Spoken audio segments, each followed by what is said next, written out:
Welcome to the Wharton Fintech podcast. I'm your host, Sabrina Fathi, and today we have a guest who has been at the forefront of fintech innovation, Marshall Hayner, the co-founder and CEO of Metallicus. Marshall isn't just another crypto entrepreneur, he's a true pioneer.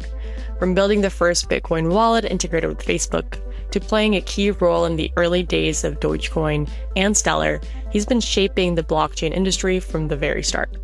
Today, under his leadership, Metallicus is bridging the gap between blockchain and traditional banking with a compliance-first approach that's redefining what a secure, regulated digital asset banking network looks like.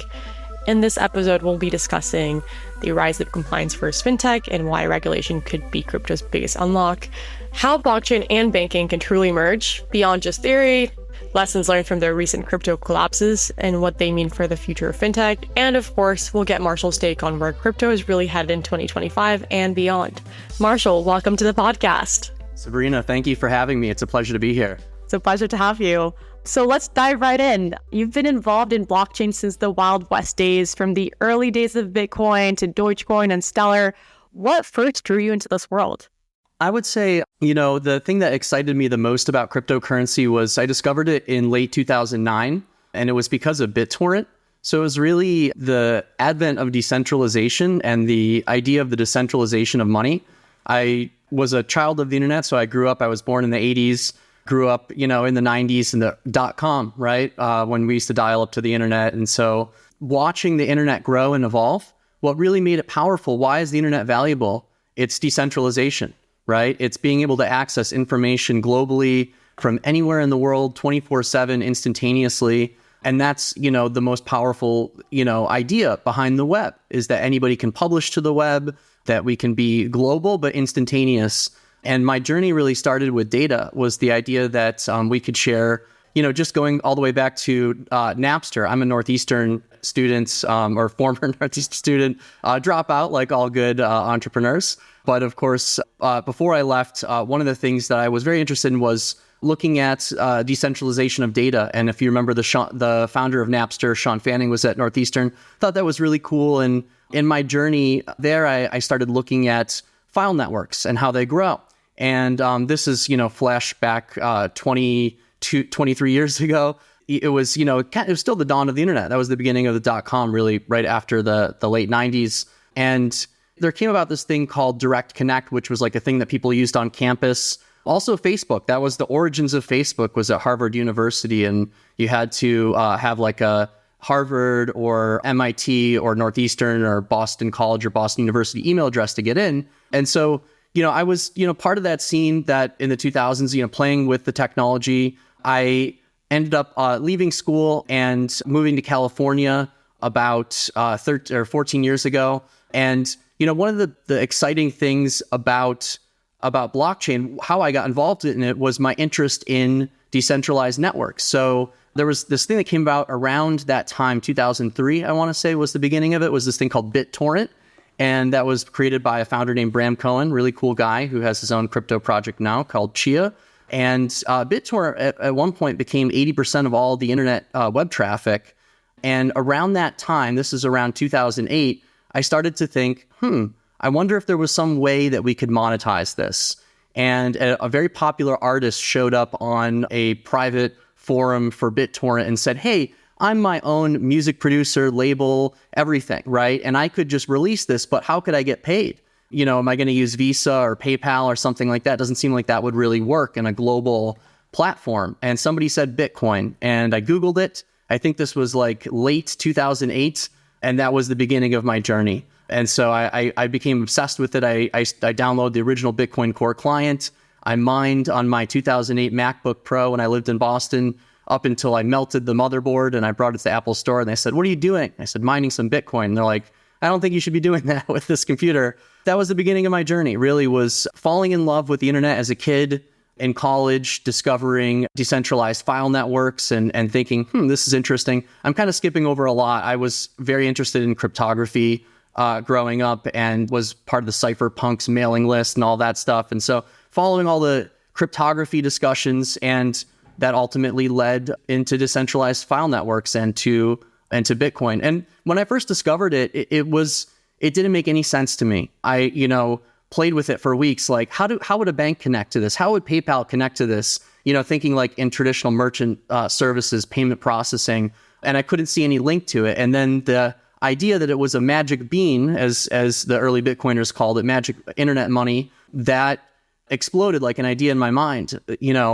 How could blockchain transform the way that money works? And if 80% of all web traffic at that time was BitTorrent, could that become the future of money? Could 80% of all financial flows be blockchains and decentralized ledgers? And I do believe that to be true. After moving to California in 2011, I started going to some early Bitcoin meetups. I realized this is what I want to do, but I just didn't know where to start. And I began that work in 2012, forming how I would start my first Bitcoin startup, and that formed in 2013. It was called QuickCoin. It was an early crypto startup and just an easy way to get Bitcoin with your Facebook account. Wow, very cool. You've been there since the very early days. I think the Bitcoin white paper didn't come out till 2008. So you're on the forefront of this, which is very cool to hear. And you mentioned a little bit earlier Facebook and Bitcoin. So you actually built one of the first Bitcoin wallets on Facebook, which is a pretty bold move. What was that experience like? And what did it teach you about integrating crypto with everyday platforms as well? So at the time, the Facebook graph was not, the social graph, it was not really restricted like it is today. So if you flash back like 15 years ago, it was still pretty early for Facebook, like Facebook apps and things like that. Farmville and these things exploded on Facebook, right? Because they leveraged the users and the activity of Facebook to grow their own platforms. And so, being an early Bitcoin guy myself and being a tech guy my whole life, when I started to play with Bitcoin, I remember telling friends, hey, you should just own one Bitcoin. It'll cost you $5 right now, right? Like, you could totally get one and I'll sell one to you or whatever. And people are like, that's crazy. And the people that listened to me, a lot of them lost the Bitcoin or couldn't figure out how to use the wallet, bricked their wallet, lost their private keys. And so I when I had discovered it a few years prior, I thought, I really want to be involved in this. I want to build something, but I just don't know what that is. So for the first few years, I really just kind of hung out and lingered and hung out in the early Bitcoin chat rooms on Internet Relay Chat, IRC. That's something I think most people probably don't even know about anymore. It's not really used, but that was where we used to hang out in the early days on FNet. So, lurking there, going to early Bitcoin meetups and trying to set up people's wallets, I became that guy who, you have a Bitcoin question? Call Marshall. And I was in San Francisco at the time, and a lot of people would reach out to me for help, how to use Bitcoin, because there really was not a lot of information about it. And so I realized this is an opportunity to build a product, right? Everybody I know is on Facebook at the time, and people are using wall posts, Facebook Messenger, things like that. Why don't we leverage a social network? Because I always saw blockchain also as a social currency, right? Because if you use the US dollar, that's just what we use. That's, what you pay your taxes with. It's what you go to any merchant with. That's what they accept.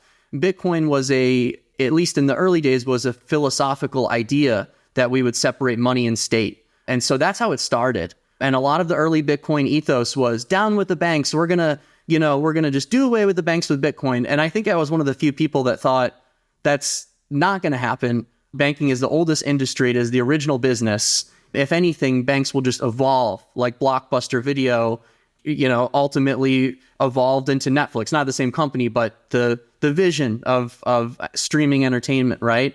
And so for Bitcoin, I thought, let's just make it so easy that somebody could click a button. They shouldn't have to remember their private keys. They shouldn't have to see any of this stuff. It's sort of like asking the average person, on the road, can you take apart your car and put it back together? Probably not, right? Most people are not mechanics. So you shouldn't have to be an engineer to use Bitcoin. And so it was a really exciting time. We launched QuickCoin. It was actually beginning of early 2014. I want to say like February or March. And I would just go around. I'd wall post Bitcoin to friends. We started, going to more events and showing it off. And I think a few months after we launched it, it was an explosion. I woke up one morning and my phone had all these messages on it. My whole Facebook wall was all QuickCoin posts, people, giving each other Bitcoin, because at the time there was no easy way to use it. So getting onto Facebook and using it on Facebook, people were just getting it. They were just getting a wall post and getting some Bitcoin. And that exposed a lot of people to Bitcoin. That product got about 1 million users in a month and was an incredible experience.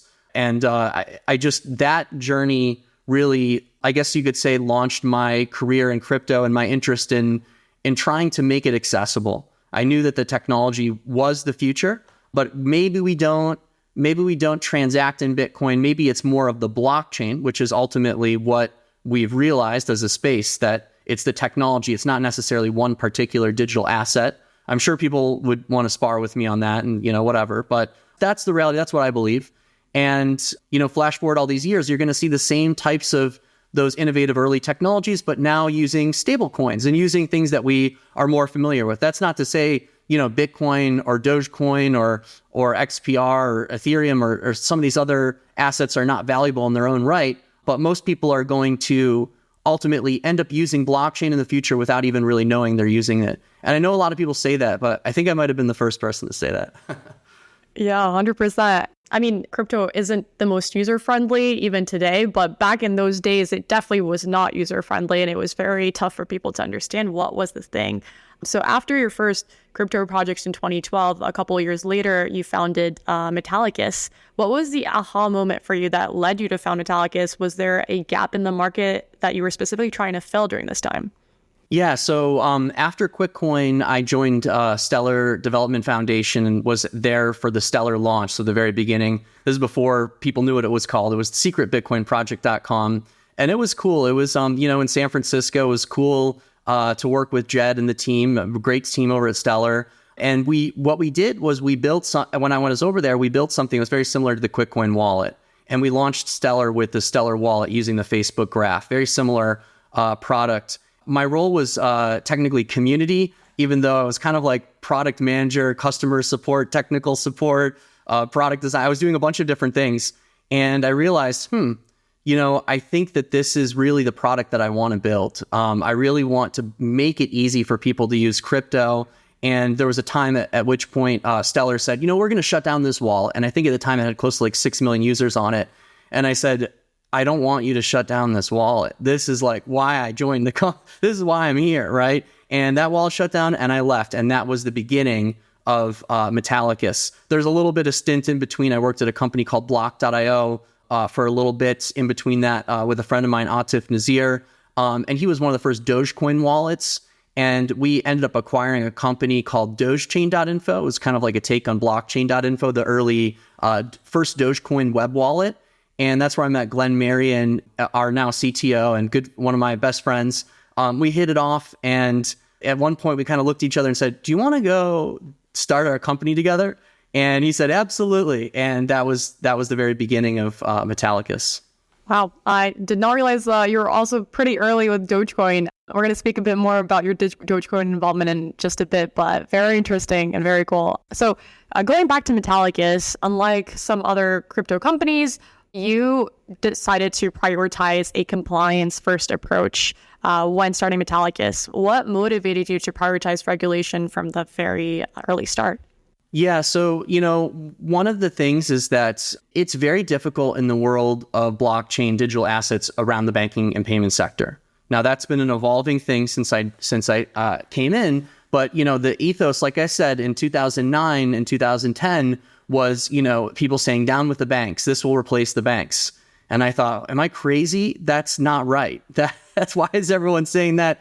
Because that's never going to happen. If you look at, it's like when I use the analogy of Blockbuster video rentals. As a kid, I used to go there. It was a great time. You could run around the store, pick out some movies. And now in the future, we, turn on our TV and we pick out some movies virtually, right?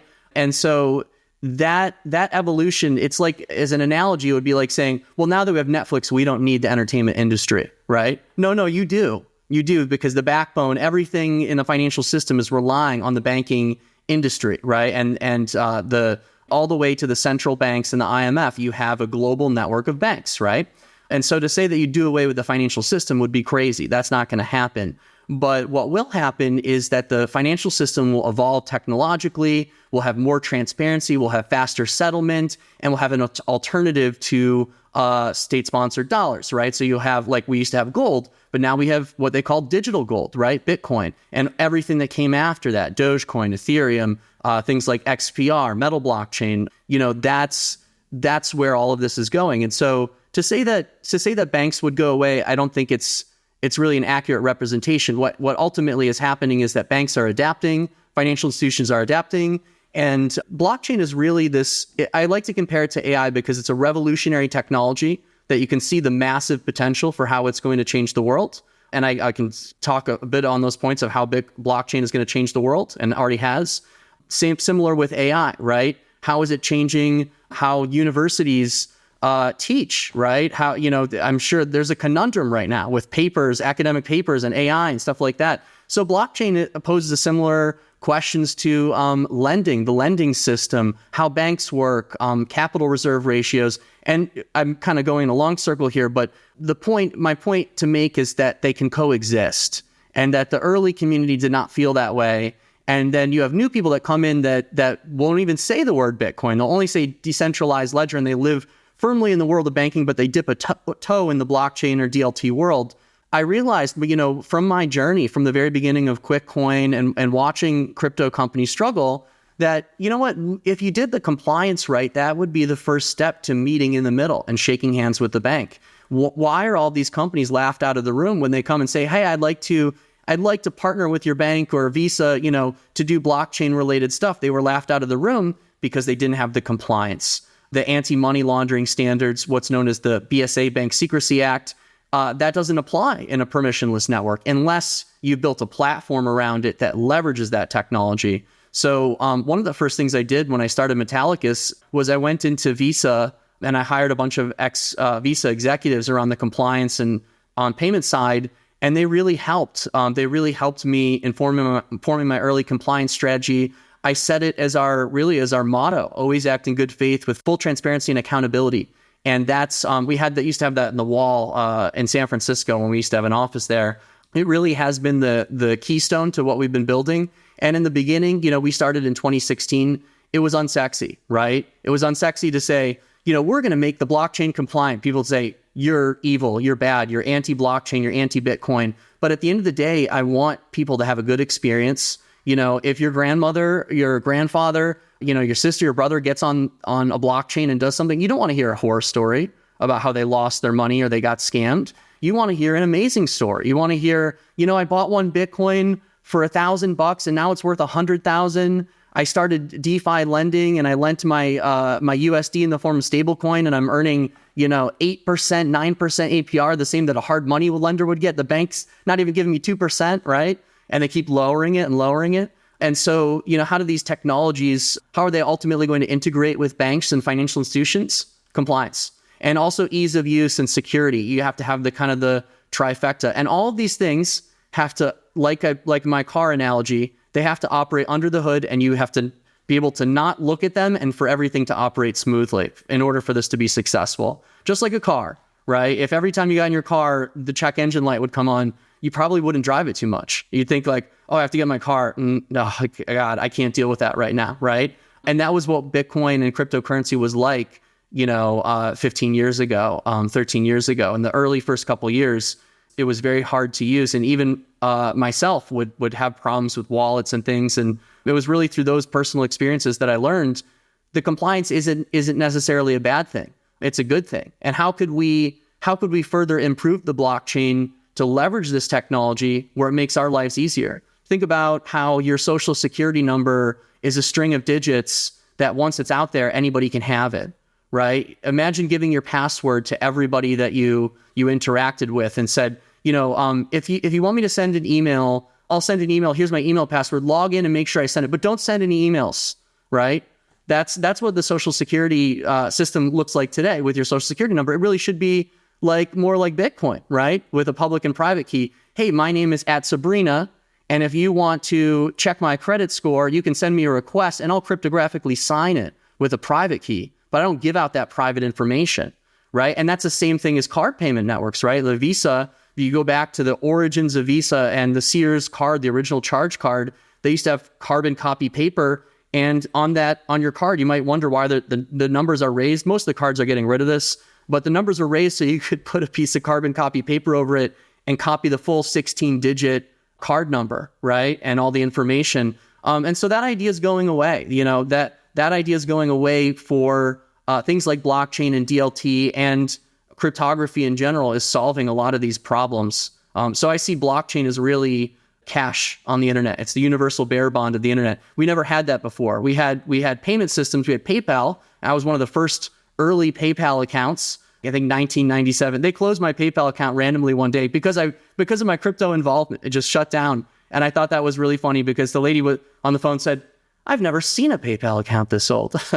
And yeah, it's funny. I've had a lot of experiences like that. But doubling down on the compliance was what helped us build our business. When MetalPay launched in 2018, we're one of the few companies with a banking relationship, with payment partner relationships. And flash forward to 2025, I think there's actually even less now that have those relationships, have the licenses. So, going for your licensing, building the relationships, building the compliance tools, it's not easy because a lot of this stuff didn't exist. So we had to kind of build our own roads in many ways.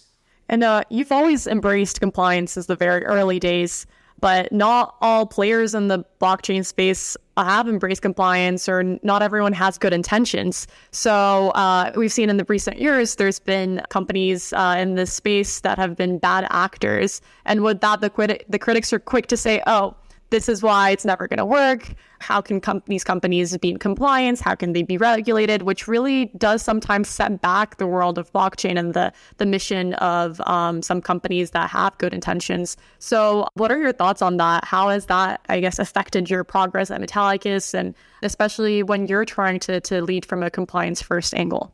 Well, I'll break that into several chunks. For me, it's great. It's great that people are not thinking that yet, because it gives me an opportunity with my business. So I'll say that first and foremost, that it's great that I love being on the forefront of this, and people saying, you can't do it, it can't be done. It's like telling Elon, you couldn't land a reusable rocket, it can't be done. Well, I love the challenge. I love somebody telling me it can't be done. No, it can't be done. Compliance can't be done on the blockchain. Oh, really? Watch me. We can we can actually have a better system on the blockchain than we have with the traditional banking systems. We can have a more transparent, more fair system. Digital identity can expand further and be passportable. When fraud happens in a banking network, many times it's not automated. Many times you have someone picking up the phone, you have a compliance analyst or officer calling from one bank to the other. We got a bad check and we just found out, and they wired it to your bank. And by the time they call the other bank is realizing it's already wired out of this bank, and I have to call the following bank. And now it's out of the country. So now it's an international problem.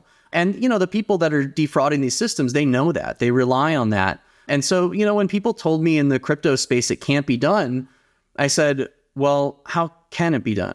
Theoretically, if we were to do it, how would we do it? We would assign a digital identity, like a public address. We could attest that identity with stamps, like in the same way when you sign up for a new bank, they're going to ask for your driver's license. They're going to ask for your social security number. They're going to ask for this information. Well, that information is very easily compromised, right? As we've learned with like the credit bureau breaches, we've seen those. We know that pretty much everybody's social security number is breached at this point. So we thought, hey, let's use this technology to not only create a foundation for blockchain, but let's also create a foundation for the future of digital identity, for what the government could use, what financial institutions could use.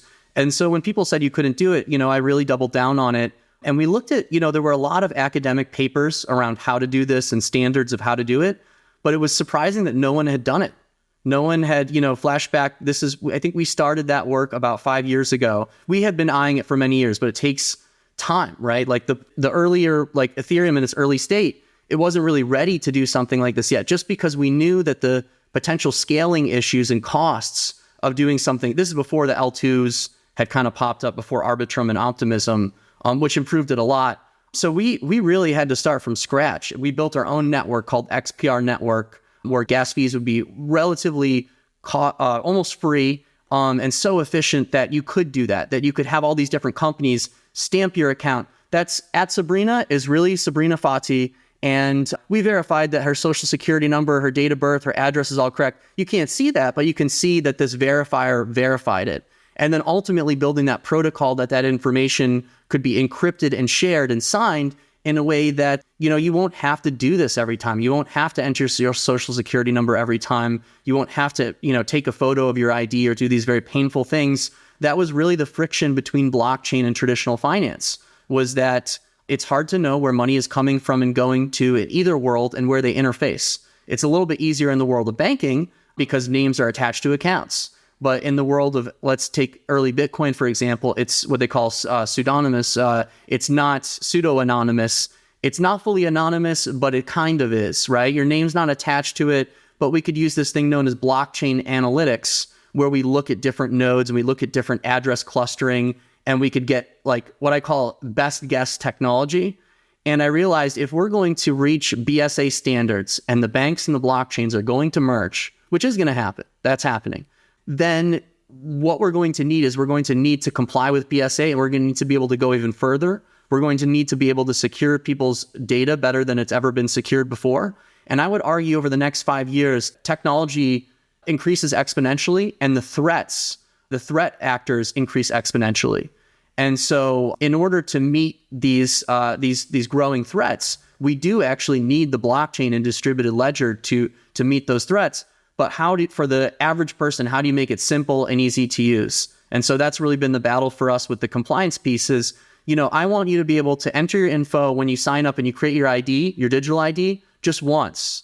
And just like using like Apple ID. Now, when I download something from the App Store, if I see that I have to enter my phone and create a password and type it twice, I get pretty annoyed that I can't just, sign up with Apple. Actually, now Apple made it a requirement that you have to have it, right? And I think in the future that will become more and more of something that we'll see is digital identity, something like digital identity using our application WebAuth or our new acquisition MemberPass through Bonify, who's already been doing digital identity with over 80 credit unions. So, that's really our vision, is that by doubling down on compliance and making that seamless, you not only open the world of banking, but you make a safer experience where somebody could lose their private keys and recover them, or experience some sort of security breach and get their account back and get it under control, where it typically you hear, the money is lost. Take the North Korean hacker incident that happened recently with Bybit, largest theft that we know of in human history, $1.5 billion.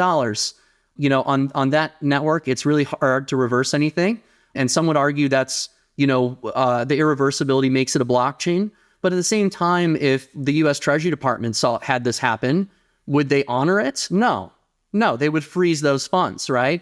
And so I'm not saying that a blockchain should, have one guy picking and choosing and freezing funds. It should be decentralized. There should be some notion. But take, for example, the XPR network. If that happened on the XPR network, well, first of all, I would say it wouldn't happen because the network has native multi-sig capability. So how this happened was Ethereum didn't have native multi-sig capability, and they're using a third-party piece of software that got compromised.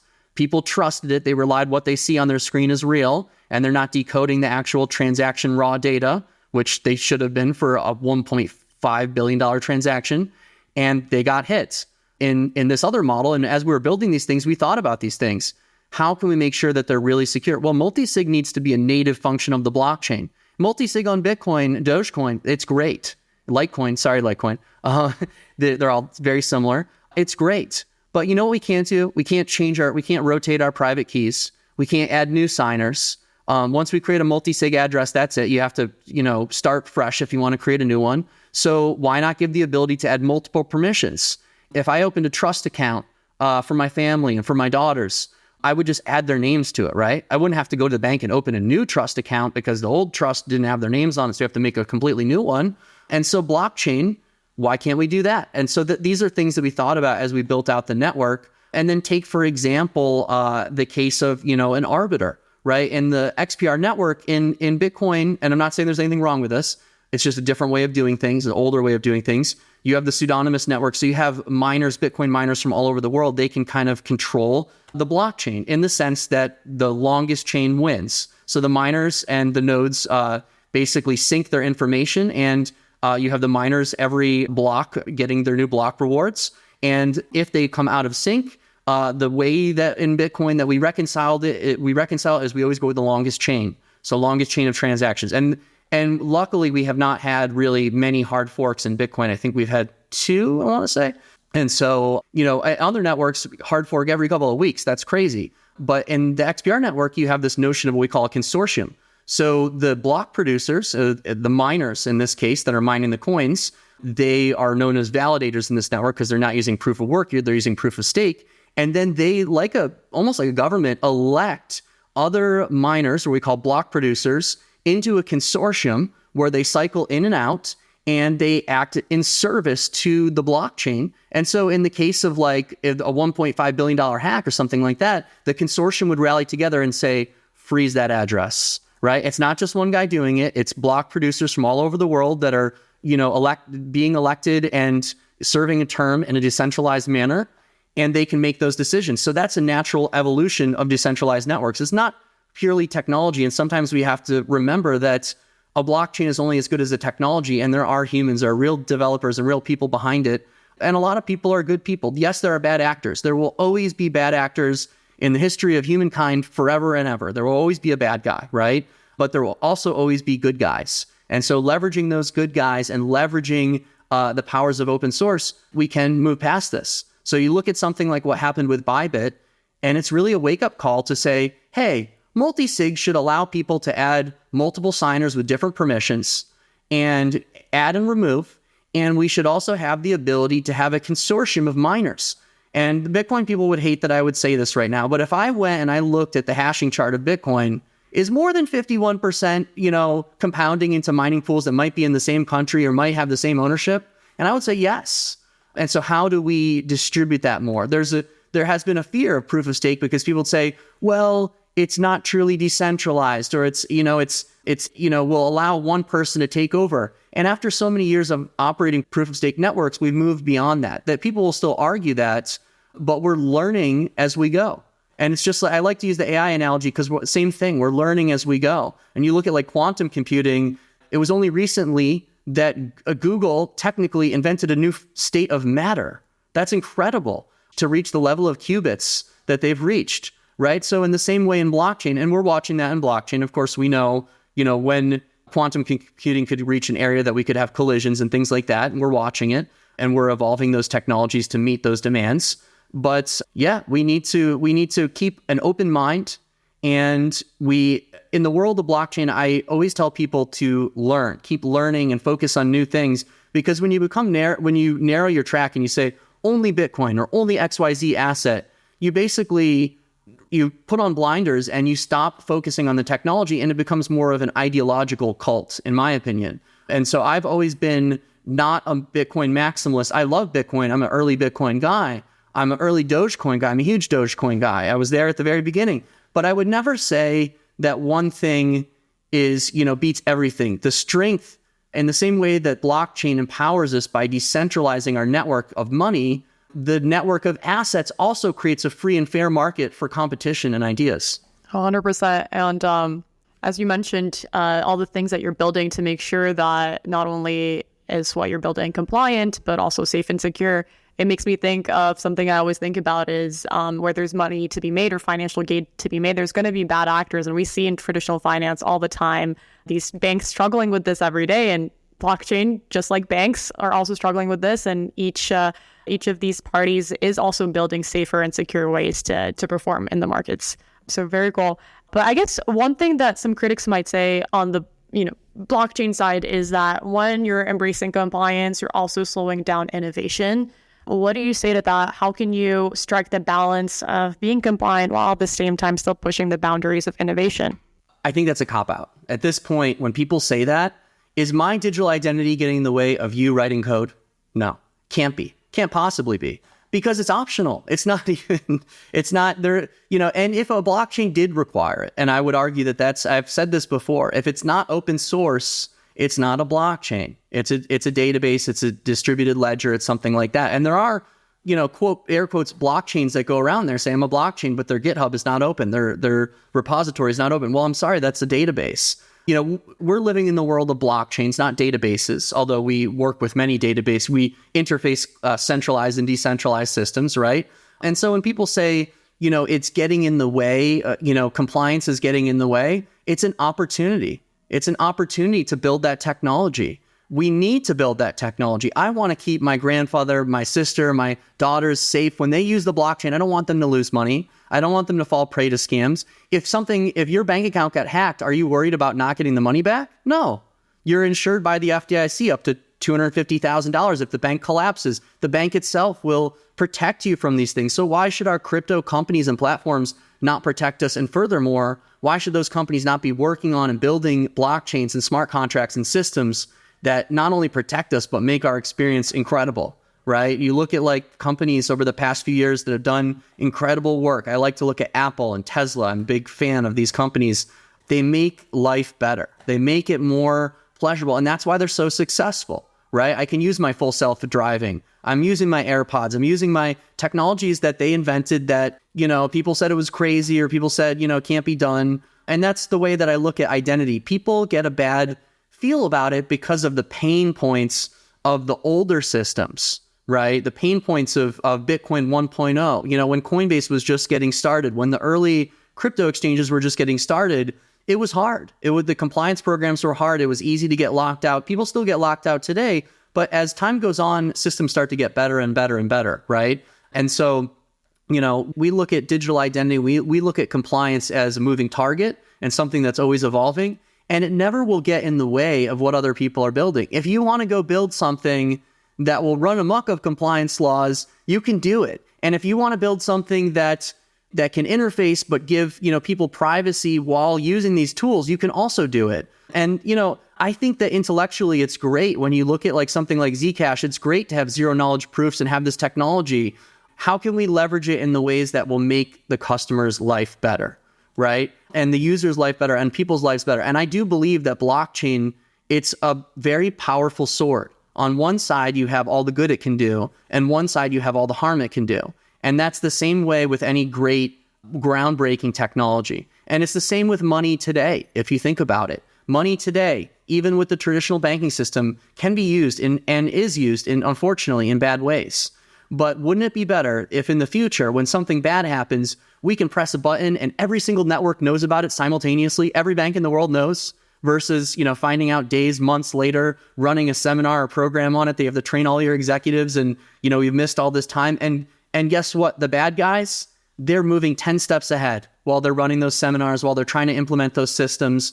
So we need to really embrace the blockchain and embrace decentralized networks and put this technology on there. The one thing I'll say that, that could stifle it is heavy-handed regulation, right? And I think that that's what most people are getting at, is saying, oh, this person wants some sort of regulation that would force my company to do this by law, right?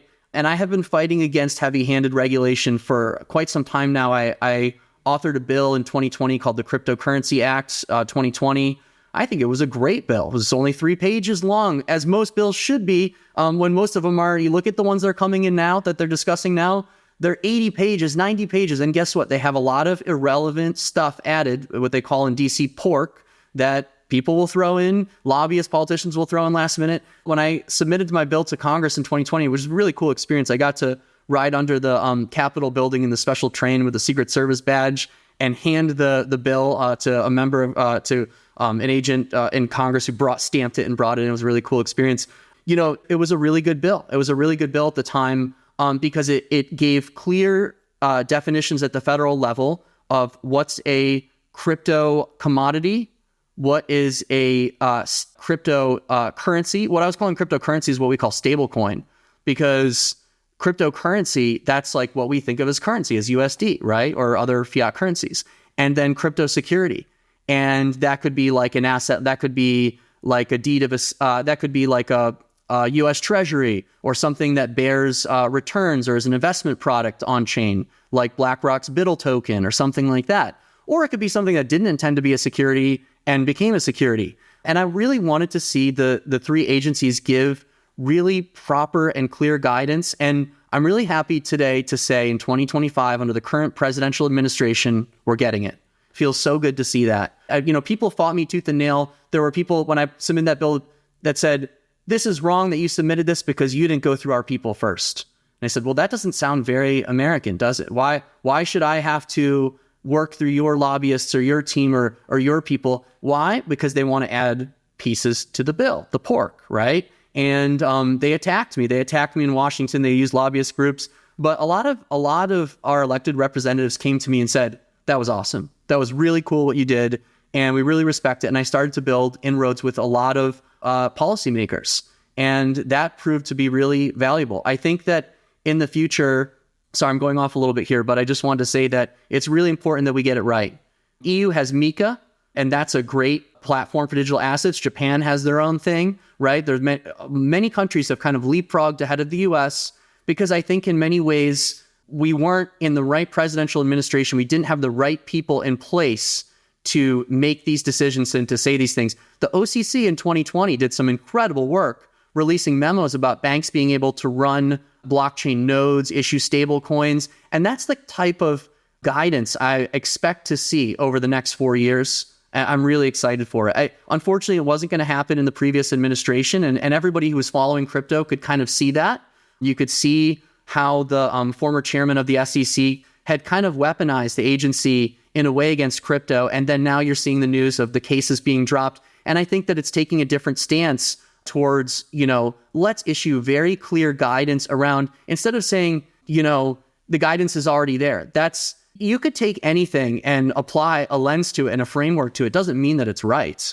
It doesn't mean that you've really thought it through and issued clear guidance. So when I point to the OCC memos and those interpretive letters written by Jonathan Gould, who I'm hearing rumblings might be doing some other cool things, I love to see that. I love to see people that really think about those things making progress. So I do agree with the people that are saying, the heavy-handed regulations will stifle the industry, and I do agree with that. And I think that we need to stand up. And right before the election, whether you are a Donald Trump fan or not, I put out a post and said basically that, whether you're a fan or whether you're not, if you're in the cryptocurrency space, you have to understand that there is a very Boolean vote right now, 1 or 0, yes or no. Do you want crypto to advance in the US or not? And there's one president that said that he wants to do it and one that said that he doesn't. And when we went into this administration, that happened. And whether it was him or it was a future president or someone else, I knew that that was going to happen.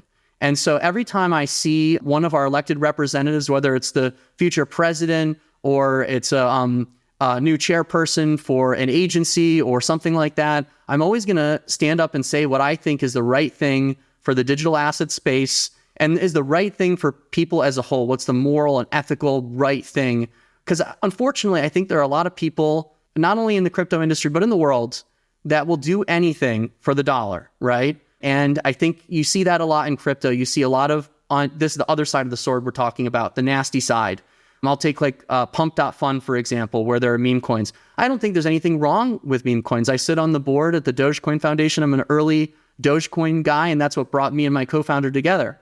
But every good crypto project should ultimately evolve into something and not just be some, random asset. In that case, I think it is truly worthless if it doesn't have some, not only community, but technology and community together. So, I do think that some of those things will go away. I think as the regulations come out, it will improve. And for the people that said, the compliance stifles the innovation, it only stifles the innovation when you have a heavy-handed regulator or policy that does not allow for it. And that is something I've been fighting against since the very beginning. And can you share a bit more about the bill that you were passing in 2020? What inspired you to even write this bill, and what has happened since then as a result of this bill? Yeah, so at the time, I think it was 2018 I started it. I was writing an internal white paper just for our own team of, just like internal education. What are the different types of digital assets and who theoretically is the regulator of each one and how does that apply? And a friend of mine and one of our employees, a good friend of mine, Eric Finman, who's a self-described political junkie, said, you could make this a bill. You should turn this into a bill. And I said, I have no idea how to do that. I don't know anything about that. And he said, well, I'll help, let's start to turn it into the legal language of a bill. So he helped bring in some people who were phenomenal and helped me kind of refine, my vision for it and what I was putting there. The first crack, an attorney looked at it and said, this is not a bill. This is not a bill. And so I went to bill.gov and I started looking at other bills and I started dissecting them and kind of, piecing it together like I would anything. And the last time I submitted it, the guy said, "Wow, did you write this? Looks pretty good. Did your attorneys write this?" And I said, "No, I just, this is before AI had really taken off." And I realized, this is a great opportunity. So I got the opportunity to work with, it wasn't a bipartisan bill. Congressman Gozer out of Arizona was nice enough to sponsor it. Got to meet him and his staff, went to Washington and they sponsored the bill. And one of the things that, I was, Eric joked to your Mr. Smith goes to Washington because I didn't know anything about politics. I didn't know that you're supposed to go through a lobbyist and that all the lobbyists would become offended and wage political war against me. I didn't know what pork was. I didn't know any of these things, but I put the bill together and I got there. And then the firestorm started of everybody demanding to slip something in. And if I don't slip it in, they're going to destroy me in the press. And that's what they did. They went and they said, his bill is dead on arrival, whatever. And, it's funny because when you look at the sources, it's like, oh, the sources are all lobbyists. The sources are all, and the reason people were upset is because I went in with no lobbyist and did not consult with any of them and put out something that looked awesome. And it was egg on their face. And it was, you're telling me we've donated all these money to these lobbyists and this guy without a lobbyist comes in and does it by himself and it looks pretty good. The only thing that I didn't have was the bipartisan support. So I think that, and when I put it out, it was right as COVID was happening. So a lot of bills didn't make it through because everybody stopped working and went home. So it was just kind of, a fluke, but it was a great experience for me. And I'm working on something else. I plan to hopefully, let's see if it'll see the light of day and we'll get out there. I hope it will. But I think that a lot of the existing stablecoin bills, they're trying to focus on stablecoins right now. And what you're going to see is a lot of, 80, 90, 100 plus page bills that could be reduced to, 4 to 5 pages, right? Like a handful of pages to really get it right. And then we could build from there. Will that happen? I'm not a political expert, so I don't know. But that's what I'm shooting for. And that's what I'd like to see. And I feel like the stars have aligned, so to speak, in that sense, because now the topic is at the forefront. A lot of the bad players, the SBFs and so forth, have kind of been washed out. It was very tough for me to listen to people like Sam and those people saying these things when they didn't mean them. They were like taking things that I had said and then turned them into their own sound bites. And I knew, hey, I said that. That's just a bunch of, and after the whole thing was exposed, he said, yeah, I think I was just saying what I thought they wanted me to say. But I truly believe it. And I've been here for a decade and a half. I really do believe that we can get this right. And I think the reason why things have progressed to where they have now is because we're starting to, right? And you have digital identity on XPR. You have the early formations of digital identity on Ethereum and the L2s. And where will it go in the future? I think it's going to be so easy to do everything, to make a crypto trade, to earn some sort of yield over like stable coins, to borrow and lend stable coins and DeFi. All this stuff over the past few years was something that only experts or people in the industry could really use. And flashback a few years, I think they tried to commodify it and make it simple. But what was the problem? They didn't take compliance first. And also the foundations that they were building on was like building your house on sand. Right? Like they had no foundations to work with. So you need the technology, you need the blockchain, you need the smart contracts, you need the standards, and you need them operational, not just as an academic white paper, but you need them something you can use today. So if you go over to like metalx.com, you can try the digital identity today. And our idea is in the future that with our Member Pass product, that we're going to make digital identity not only passportable between different fintech apps and dApps, but between credit unions and banks, right? And so in the future, the ability, if I want to send a wire, why should I have to type out your accounting number, your routing number, your bank's address, phone number, the memo ID, all this stuff? It's very tough. And then you get charged, I think like $60 to send the wire, right? In the future, I'm just going to type at Sabrina Fati, a picture of your face is going to pop up. It's going to do a check mark. It's going to say your bank, all of your information is going to pre-populate it for me. And then it's going to ping you on the phone and you're going to cryptographically sign something and it's going to show on my end, cryptographically signed, biometrically signed by Sabrina. And it's all going to take 5 seconds. And it's going to not be $60. It's going to be free. And we're going to be able to do it at Saturday night at 1 a.m. If we want to send a transaction when the bank is shut down, you could send it at any time. I use 1 a.m., but I'm just trying to say like the banks will become 24/7 and the networks will become interoperable. And when we used to pay our CTO, my co-founder in Belgium, it was difficult, right? It was difficult to get a wire to Belgium. to this day, we still use crypto to make a lot of those payments because, why would I want to wait a few days and have things get hung up versus I can make that payment right now, right?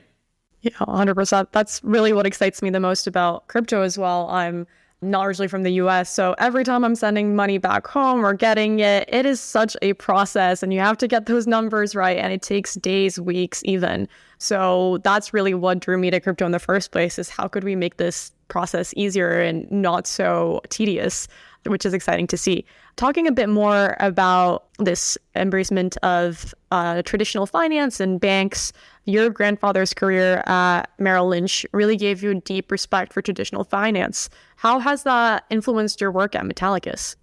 Yeah, so, my grandfather was one of the early guys, I don't say early at Merrill Lynch, but he set up the West Palm Beach office and was working in the Merrill Lynch in Boston when I was younger. And, I always looked at him as kind of like the grandfather that taught me about money, and I always talked to him about stocks. Every time we go to visit him, he lives in Florida, and, we'd go down there and I'd go, be a family trip to Disneyland, seeing the grandparents and all that. And I would just want to sit in my grandfather's office while he smokes a cigar and talk about stocks, even from from when I was, in my teens and younger, because he's, I love my grandfather, but he knows so much about all this stuff. And he really turned me on to markets. And before I was into cryptocurrency, I was fascinated with that. I was fascinated with markets and how the securities markets work and how, basically how the world works in terms of trade. I think it's super interesting. And he really taught me a lot about money, and he taught me a lot about the markets. And that mentality, that knowledge carried through to blockchain. I was always a technology guy from a very young age. My parents didn't think I'd get on the internet. I got a phone cord from a friend's house, and one day they came home, they're like, he's on the internet? How do you get on the internet, right? And so I got on the internet as fast as I could when I was very young. And same thing with blockchain. When I discovered blockchain, it was like, there is this incredible potential to not only revolutionize financial markets, but the securities markets, trade, commerce, everything, because ultimately that's what powers it is money.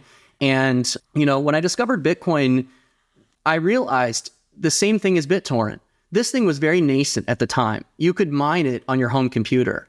And I started to realize something. I realized the early visions of proof of stake that in 2009, when I used to live in Boston, I remember I was mining on this 2008 MacBook Pro in my apartment. And I was like, this is crazy. This is never, the second this takes off, we're not going to be able to do this anymore because they're going to build giant warehouses full of these farms. And they're probably going to figure out how to make specialized chips. And that was the ASIC, right? It only took them it was 2013, I think, when the ASIC arrived, something like that, 2012, 2013. And I knew that was going to go away. I knew that eventually we wouldn't be using that technology anymore. So I just started to build on that idea that if the system's going to evolve, we need to take the best parts of this technology and the best parts of traditional finance and blend them. At the same time, I also recognized that I could see in my head, I could see in my mind's eye, this is where it's going. In the future, people will be able to make payments like we talked about on a Saturday night, 8 p.m., the bank is closed, you want to make a payment. Now we have things like Zelle and Venmo, but they're pretty limited. And then we're going to have the step between that, like the Federal Reserve FedNow system, much higher limits, different other advantages, but still it's not blockchain, right? It doesn't have the flexibility of that yet, but we're getting there. And so I recognized that Bitcoin would be successful and the digital currency would be successful. And I remember I gave a Bitcoin to my grandfather. I think it was around $30. This was I want to say this was 2013 or something like that. And I said, Grandpa, this is worth $30. Please do not sell it until it's worth $100,000. And he laughed and said, Marshall, I'm very nervous for you because he's like, you don't have all your money invested in these things. I wish I did. I said, no, Grandpa, don't worry. I'm responsible, but I have a lot of money invested into it. And sure enough, it all did come true. I think not in the ways that maybe Satoshi originally intended, that we'd be buying a cup of coffee with Satoshis, with sats, with BTC. Bitcoin ultimately didn't become a spending currency, it became a saving currency, in my opinion. Some people would argue and debate and say, well, Lightning or L2s. No, I think Bitcoin's a saving currency. And I think stable coins are a spending currency. Dogecoin's a spending currency, right? So yeah, I think that he really inspired me in a big way. And he taught me to have conviction in your investments and your bets. And he never used leverage his whole life, never used leverage or any trades. He was a conviction when he would trade. I believe this company is going to be successful for the next 10 years because X, Y, Z. And so same thing with Bitcoin. I said, I believe it's going to be successful because the monetary system is relatively broken in the way that we're using it today. Social security system with the way that we handle onboarding with social security numbers and things like that, it's broken. Fraud is going to reach all-time highs because as a technologist, I could see as this technology gets better, if we don't harden it, we don't make it better, it's going to be fraud city. And what happened to Zelle? What has happened to Zelle? If you just go onto Google News and type Zelle trouble, Zelle fraud, Zelle problem, you're going to find 100 articles about how people have used it to cause problems. I'm not saying that Zelle isn't a good service, but I'm saying that we could do better and we could create better, more secure systems. And so in the world of blockchain, we're constantly thinking about that. And it was funny because when Bitcoin hit 100,000, it was actually the day my second daughter was born, December 4th, talk about a sign or whatever. But he called me and said, you did it. Felt pretty cool. Did he ever save that $30 Bitcoin from way back when it hit 100,000? Not only did he save it, but he's got a bunch now. And wow. So like at first it was kind of a gradual thing because, a lot of people, he's a great guy that, with a huge heart, but he's a skeptic, right? He's a skeptic. And that's what I think has made him good in the world of Wall Street. And when he was at Merrill Lynch, he was a skeptic, but he was a conviction bet guy. But he had an open mind, but he was a skeptic. And so when I first started telling him about the first few years, he said, I don't think this is going to work. It's too complicated. His thing was, it's too complicated. He's like, if you have to show everyone how to use it, it's never going to work, but sounds cool. And I said, no, Graham, I'm going to make it easy to use. I'm literally going to do that. I'm going to do what you just said. And he said, well, that sounds pretty good, And over the years, he said, hey, I just turned on, MSNBC and saw Bitcoin on the ticker next to the stocks. Can I get some more Bitcoin? Do you think now's a good time to buy? Right? Ask me questions and things like that. And over time, he grew his portfolio. I don't want to expose him or whatever, but started from one and went from one to many. And it was funny. It's really cool to see. I remember when I first moved to California. I think it was this. I moved in 2011. It was like 2012 or 2013. I got a ride from a cab driver from the SF airport back to my house. I lived in Pacifica at the time, and I said to the cab driver, hey man, I'm going to give you a weird proposition that you've probably never gotten before, but I will pay you for this cab ride, which is $60 in Bitcoin, or I'll give you a $30 tip on top. I'll give you the flat amount or the Bitcoin. Now, the $30 tip, you get $90, but the Bitcoin, you'd probably spend more than the $30 to try and figure out how to buy this, fees and everything. And if you just hold on to these Bitcoins, it'll pay for and he did it. And he's like, okay. Now, I never heard back from him. I don't know what happened. Maybe the cab driver, but I remember I was renting an apartment, same thing, landlord. I told him, why don't I give you a little bit of the rent in Bitcoin? And slowly he went from half to the full thing. And a few years ago, he called me and said, Marshall, thank you for helping me make the best financial decision of my entire life. And that money that you paid me helped me open up a whole surf school here down in Pacifica. So, and he bought all these cabins and everything.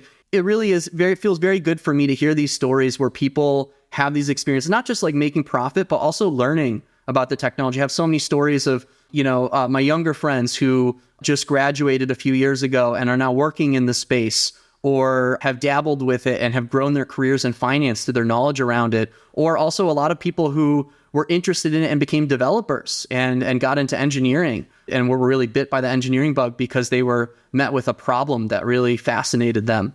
And I think cryptocurrency is one of those things. It's like, people hear about it, but the minute you start researching it and learning about it, you go from, oh, can I make some money off to this, to where does the dollar come from? How does money work?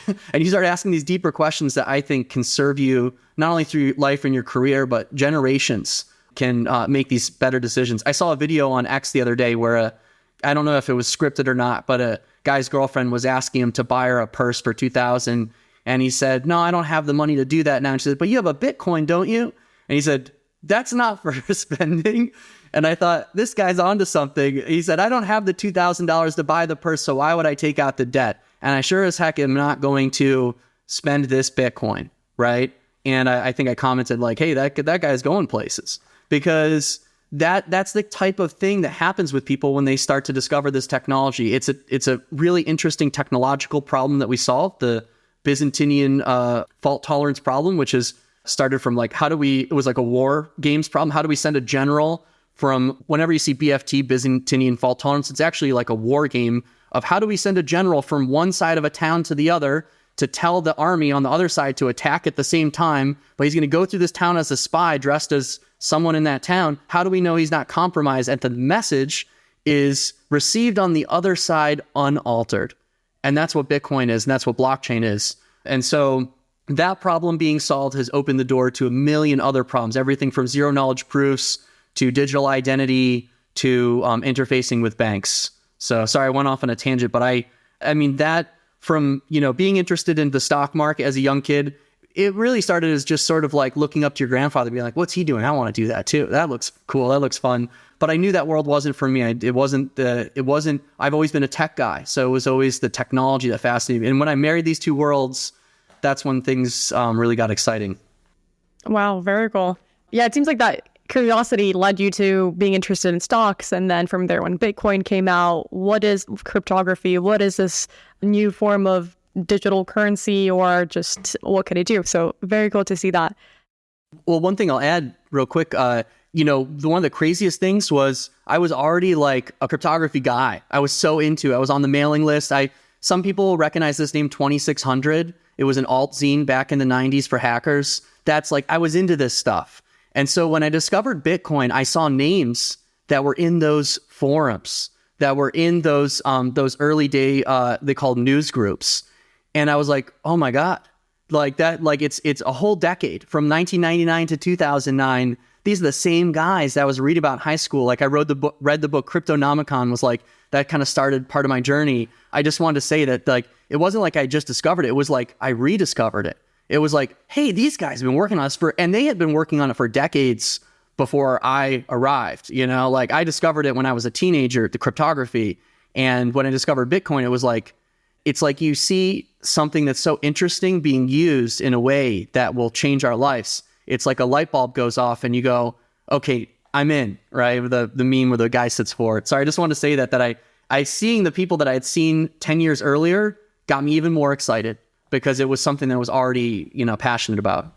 Yeah, it's kind of like you came full circle once you discovered Bitcoin and these guys that were involved in cryptography. So going back to something that you had mentioned, so you mentioned that your grandfather had told you that he was a bit cautious about Bitcoin because it was really hard to use. And you said, no, I'm actually going to make it easier to use this and just blockchain in general, which is something that you're doing today with Metallicus. You have a whole product suite of different products that serve different purposes. Could you tell us a little bit more about what different products you have, and specifically any exciting products that you're excited to be launching or to be developing further?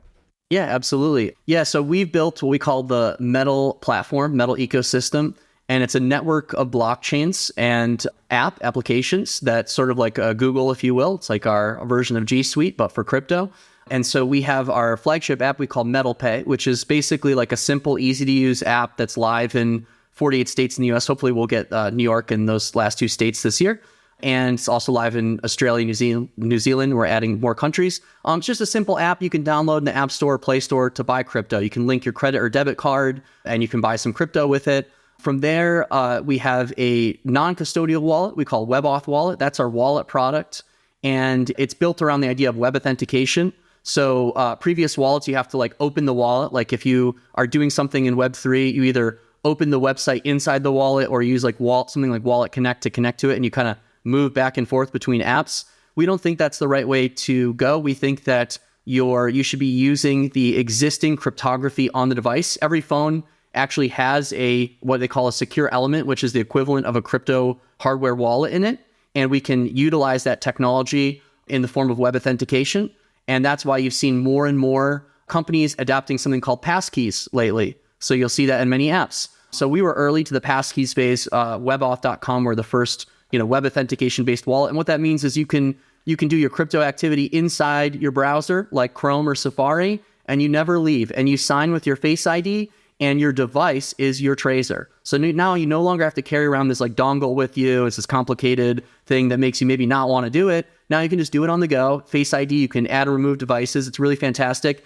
That was built for the XPR network, and we're expanding that wallet out to every major blockchain. So we just added Ethereum, we just added Optimism, Metal L2, and soon you can expect Bitcoin, Dogecoin, other popular networks on that as well.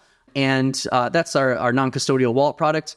We have an exchange product called MetalX, and that's what powers all the trading and DeFi lending on our platform. So when you make a trade on MetalPay, you're actually using our decentralized trading engine.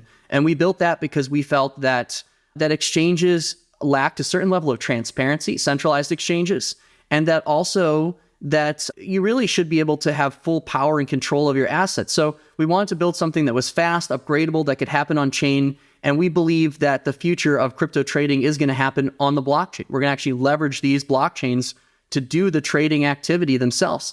And that's something that has really taken off. So XPR Network, I'll get into the blockchain component now. We have 3 blockchain networks. We have XPR Network, Metal Blockchain, and Metal L2. And the XPR Network is a super fast, 4,000 transactions per second, low latency blockchain that allows smart contracting. It really is kind of like a computer of sorts, a decentralized computer where you can code in C++ or TypeScript. It's very advanced. And it's probably the only blockchain in the world that you can show up onto XPR, download the wallet, and just start transacting. Every other blockchain requires you to have what they call like gas or resources. Like if you want to do something on Solana, you need a little bit of Solana. Even if it's just the tiniest amount, it's the pain point of having to go get some and put it in the wallet.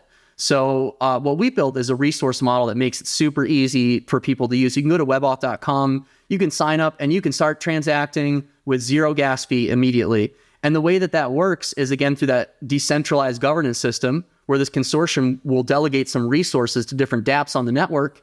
And in this case, has delegated Metallicus and WebAuth with some resources to grow the network. And since the resource costs are so low, you basically will have no gas fees, most likely for a very long time. And the idea behind that also is sort of like when I visit a website, if I go to the Wharton Business School website right now, it's not going to say like, hey, that'll be 50 cents because that's how much like we're spending to whatever. No, it doesn't. You will never see that because it's behind the scenes. And we believe that blockchain should be the same way. You should be able to show up, start using it, and not have all this complicated stuff. Also, your name would just be @Sabrina. So unlike 0x whatever, you can be your real name. Very cool. Metal Blockchain, and I'll wrap it quickly here. Metal Blockchain is our blockchain for banks and for credit unions and financial institutions, as well as other fintechs. We recognize that credit unions in particular are very much primed to integrate blockchain technology as well as banks, but we do need some regulatory changes to see that happen. And we built this blockchain so banks can create their own private ledgers that can talk to each other, that they can run the nodes and validator sets and meet their compliance requirements and the things that they need to meet for their credit union or bank while being connected to the greater ecosystem. So in the past, when we said, hey, we're going to bring banks online with DLT or like Hyperledger, that's nothing new. Banks can already talk to each other. But the important part was being able to talk to the public networks. So Metal Blockchain allows credit unions and banks and fintechs to essentially launch their own white label blockchains that can conform to their compliance standards or specific needs while talking to each other and talking to the mainnet. And very soon, XPR Network is going to make its migration to become part of that as one of those core subnets. So we can kind of have like a town hall or town square, if you will, amongst credit unions and banks for them to have like a shared blockchain amongst their own. And last one I'll mention is Metal L2. It's similar to Coinbase Base. It's our scaling network for Ethereum. And that's what connects Ethereum into our protocol. Metal L2 is based on the Metal DAO. So it's taking a little bit different direction than, for example, like Optimism that has the different houses. We're building a DAO very similar to what we built with XPR around the sequencer. And our plan is to connect that sequencer to the Metal blockchain so that bridge, that connection between Ethereum and the credit unions and banks will also exist. Wow. It sounds like you're solving a lot of different pain points and also addressing or providing new products for a lot of different customers or users. What is your ultimate vision with all of this and for the future of Metallicus? Yeah, absolutely. And I left out a bunch of stuff just because I know we're short on time, but there's a lending protocol, digital identity, a bunch of other stuff too. So my vision for it is really to build the safe, compliant, full stack platform. I want people to be able to store Bitcoin in their credit union, in their bank. You shouldn't have to have the choice of, imagine if your bank said, withdraw all your money and just keep it at your house. That's kind of like what crypto is like, isn't it? Because you can't store your Bitcoin in the bank. There are custody services, but those are more institutional geared services. So unless you have a lot of money, and where's the cutoff line, right? I think that you should be able to log in your credit union or bank, deposit your Bitcoin, withdraw some stablecoin, wait no time for that to hit the blockchain, pay zero or minimal fees. And when you want to use a dApp, it should be safe, fun, friendly. If you lose your private keys, we can recover them for you. We minimize the potential for you getting hacked. And if there was a big hack, we can reverse it, right? And those credit union and banking subnets, they control the subnets, right? So they're like little sandboxes or playgrounds where we can do all the blockchain activity, but in a controlled environment. And it's not just a private closed source ledger, but it will connect to all the other credit unions through the Warp protocol, part of Metal blockchain based on Snowman consensus and based on the technology built by Ava Labs, great tech, but we're tweaking it, refining it because again, we're doubling down on compliance. We're doing different things, more focused on banking, where others are focused on maybe like gaming or other things. We're focused on what was traditionally the unsexy stuff. So we're building the unsexy stuff to make the sexiest platform, right? To make the platform that anybody can use, that your brother, your mother, your grandfather can use, make it simple. And we're making it mainstream. And so in the future, somebody could pay you with a stable coin, you could deposit right in your credit union, right in your checking account. In fact, you could just say, hey, I'm at Sabrina, send me a payment. And it could resolve through any blockchain and come to your account. And, on top of that, we want to make it fun and rewarding and not only a safe and easy to use place, but something that really changes your life. And I think everything we've built with Metal up until now, we've taken that into account and put that into our products. And now we're really going more into the institutional side and the B2B side, productizing the rails of what we built. And so when I look at like ACH and other things like that, these rails are kind of old, they're slow. When you give somebody when you link like a checking account, it's like, here's the password to my account and you could pull out anything. And that's why there's so many problems on ACH. So we rebuilt a new vision we call TDBN, or the Digital Banking Network. And this is going to be a bunch of credit unions and banks that are connected directly into the blockchain. And it would basically replace ACH and replace those rails. So in the future, you might be using Metallicus TDBN, just like you're using Swift or some of these other systems under the hood. And that will get your wire from Los Angeles, from San Francisco to Belgium, right? No problem, instantly. And that's what we're focused on building. We want to make it fun and safe and easy to use. And at the same time, we want to make it mainstream. We want to bring the banks and credit unions online. And we've been having a great success with that by doubling down on compliance and the tech. Wow, that's a very exciting vision indeed. So before we wrap things up, I know we've talked about Dogecoin here and there, but you're actually very active in the Dogecoin community. You've been there since the very early days. You sit on the Dogecoin Foundation board. Could you talk a little bit more about your experience with that? There's also been some talk about it evolving beyond a meme currency. We'd love to hear as well for our listeners, where do you see it going in the future? Yeah, so the future for Dogecoin, I would say, is more exciting than it's ever been. It started off as a joke. That's what attracted me to it. I'll tell you, Bitcoin had stopped being the geeky kind of thing, the geeky hobby for us nerds in San Francisco, where we go to a meetup and it's all devs and we're all talking about the tech, to a bunch of suits in the room and sweater vests and VCs. Like, where do you think the price is going? And is this new blockchain worth investing in? Blah, blah, blah. And it was boring almost felt like humiliating, because all we wanted to do was talk about the tech, and people are talking about these things that are like, that's not interesting to us. And so Dogecoin was this relief of when everybody asked what the price of Bitcoin is, people would ask what the price of Dogecoin is. And we would say from the early days, 1 Doge equals 1 Doge. And so I discovered it in December of 2014, right when it launched, because, some people would ask me, hey, what's this thing? What's that thing? Hey, what's Dogecoin? And I was like, what's Dogecoin? And it just I have my sense of humor is kind of aligned with it. So I was like, all right, I'll check that out. And it was kind of like a refuge for us early Bitcoin guys to play around, because people stopped talking about price, and the community was more fun. It was more spontaneous. And there was this notion of tipping. That was the big thing. People would say, what's Dogecoin? You say, here's 100 Doge. Here, you used to be able to give someone 1 million Doge, and it was only like, $10, $20, right? Now 1 million Doge is a lot of money. It's hundreds of thousands of dollars, right? And so we would tip people Doge, and it was a lot of fun. That was really, what called me to it. I ended up meeting the founders, Jackson, Christine, and Billy. And Jackson at the time was working at Adobe in Australia. He told me, I reached out to him. He's like, what's this Dogecoin thing? And we quickly hit it off and became friends. And he said, I told him, you should come to San Francisco because the community here is perfect for you. And you'd be a builder here and you'd love it. And he said, well, I think I just got fired because my boss came up to me and points to my picture of my face on the Sydney Herald. And then he came back and he said, my boss loves it. He wants to send me to the San Francisco office. So he flew out, and I met him that night. We hung out and became friends with a lot of the people in the Dogecoin community, the early builders. Doge Tipbot was like one of the first places. Reddit was where it was all happening. And I'll never forget, we organized an event at the WordPress headquarters we called the DogeCon. We thought we were going to have maybe 40 or 50 people showed up. It was like hundreds of people. The SFPD got called. There was a line around the block. There was a costume contest, dancing. Charlie Lee and Jesse Powell, and Andreas Antonopoulos, we got to do the guest speakers. So it's always been a fun, really cool community. And, it started as a meme. Jackson created it as a joke because he thought Bitcoin was so stupid. He's like, I'm going to create this thing. And then he got sucked in because it was my joke became something that people are building on, using.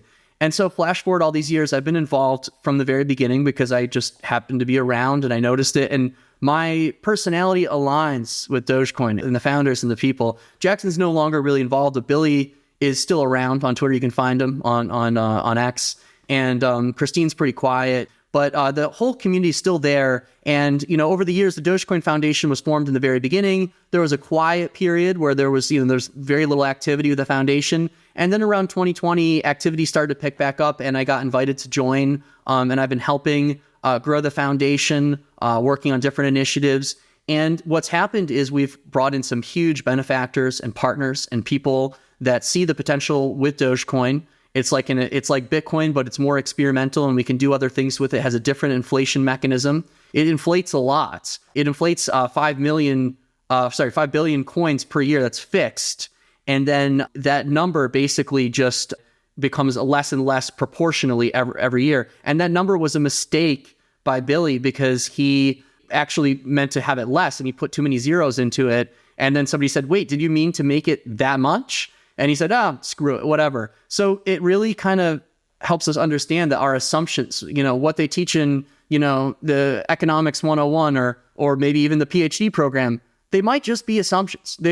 We're learning as we go, right? And what blockchain has allowed us to do is to do 1,000 financial experiments in the course of 15 years that would have taken 1,500 years in the past, because it never would have been able to, you never would have been able to do that. So Dogecoin is going to be going through some really incredible technological upgrades thanks to the team at the Dogecoin Foundation and other open source developers that are contributing. There will be people that will say, no, it's not going to do that. No, it will always stay a pure fork of Bitcoin. I don't believe that. I think that it's going to evolve and something incredible is going to happen. I know because I have kind of, an eye very close to the inside of, all the goings on. And I don't want to leak anything early. I just want to say that there's incredible work being done behind the scenes. And it's not just a fork of Bitcoin. There's going to be some things coming out that I think are going to really impress a lot of people. And the thing about Dogecoin also I'll say is that the meme allows people to come in without any preconceived notions. You can come in and say, it's a joke, it's funny. And that's really a doorway for education into crypto and into finance and into money. And so I think Dogecoin really is that Trojan horse where it's, wow, much fun. And then it's, wow, I'm learning about how money works. And this blockchain will evolve, I believe, beyond Bitcoin. Litecoin has done some different cool and interesting things, and Dogecoin has its own little thing. And you're about to see some incredible work coming out from the team, thanks to our benefactors and our donors and partners and everyone who supported us. Unlike other crypto projects that have huge VC backing. Dogecoin does not have that. And we're very lucky to have some very influential and great people behind the scenes helping us out. And so really excited to see that, and just keep an eye on Dogecoin, because I think that it's going to start to evolve very quickly past its humble Bitcoin origins. Sounds like there's a lot of interesting and cool things happening in the world of blockchain. So definitely a space to be watching for the next couple of years.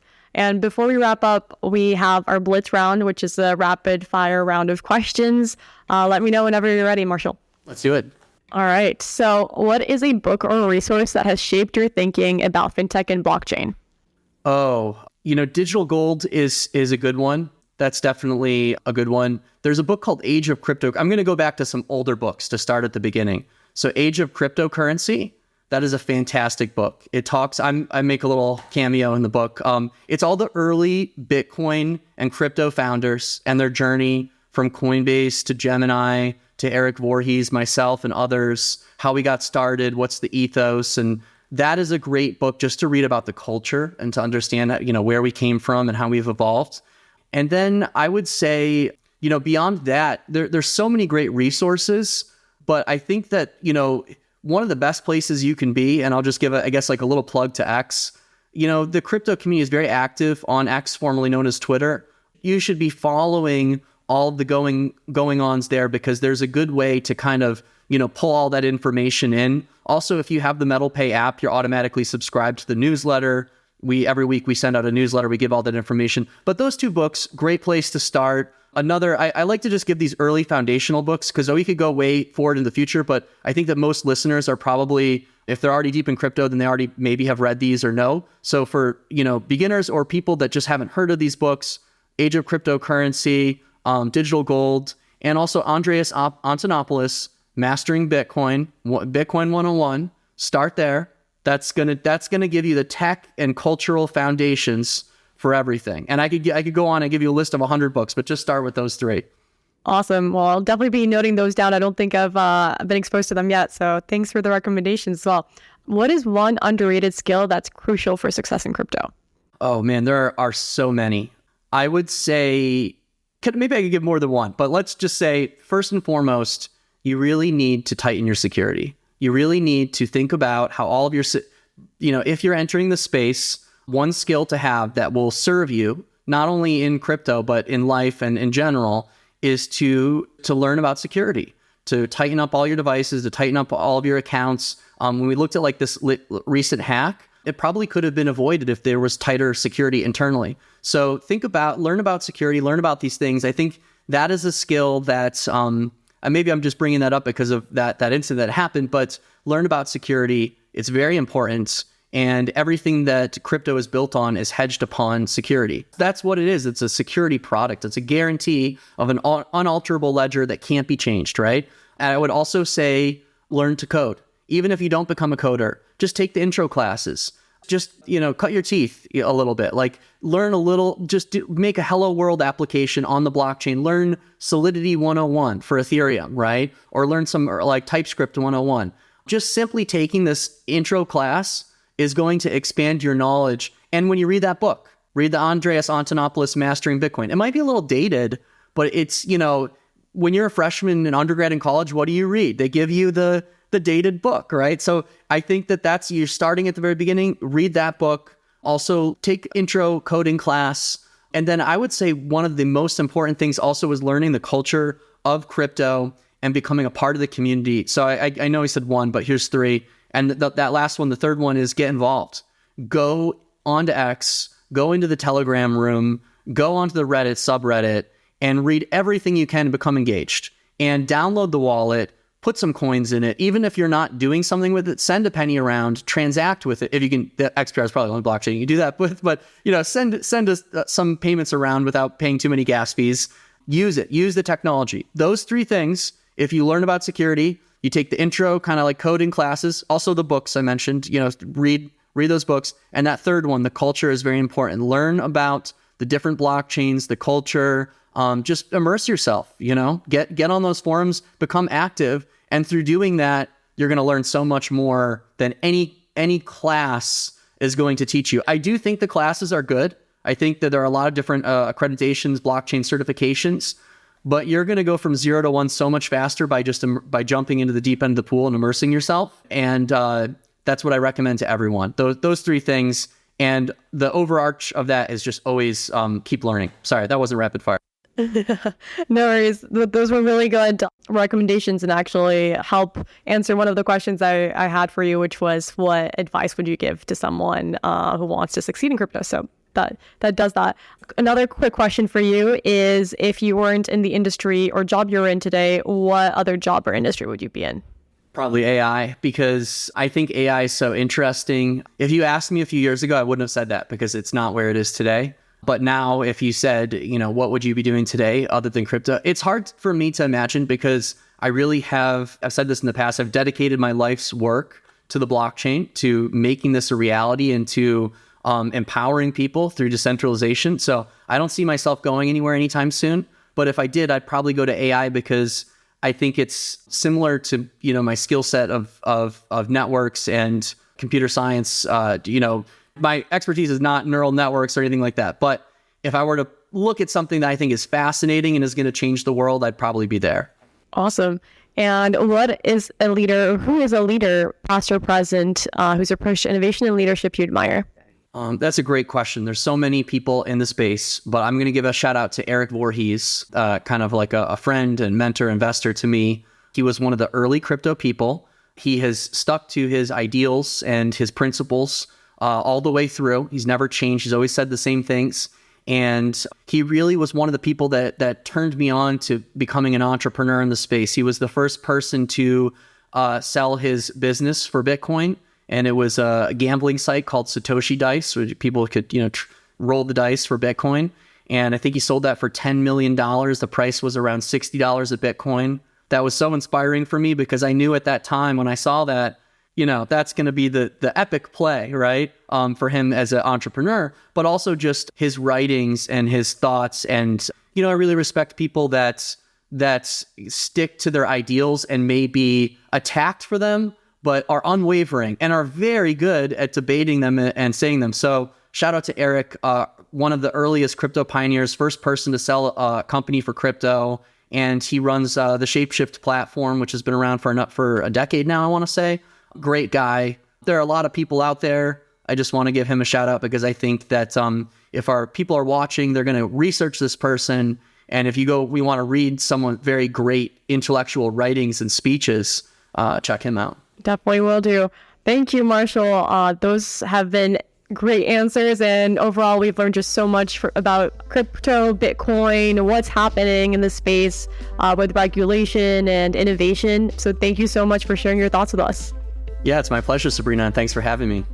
Thank you. And to our listeners, thank you for tuning into the Wharton Fintech podcast. If you've enjoyed this episode, please be sure to subscribe and follow us for more conversations on the future of fintech, of crypto, and more. Until next time, thank you.